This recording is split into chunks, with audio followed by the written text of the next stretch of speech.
The reality is, I'm an idiot. And I'm not being flip about it. I don't understand very complicated things.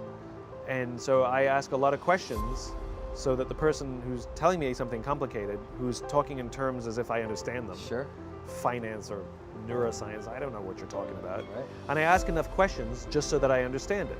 So is what you're saying this? No, that's not what I'm saying. Well, what are you? So I'll give you a perfect example. So a long time ago, I had a client.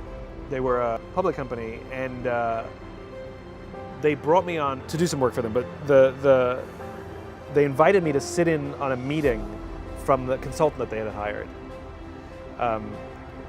And so all the C-level executives and me, and this consultant was giving a presentation about something or other. This is junior marketing. This is when I had my little marketing company.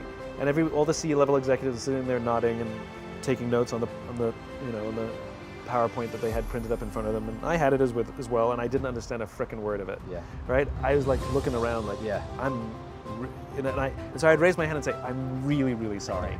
I know I'm the only person in this room without an MBA, but this doesn't make sense.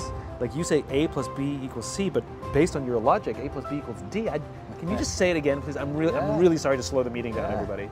And you could see the consultant getting frustrated with me and would try and explain it again. I said, I'm so sorry.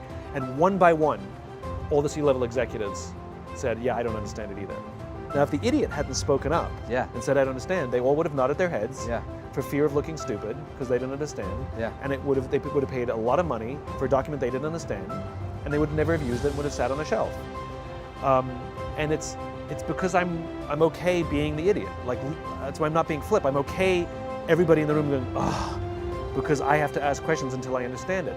But the reality is once I can get to the point where I understand it, I can get it so simple that I understand it, and I can say it in simple terms. That means other people understand it too. Yeah. So there's a lot of value being the idiot.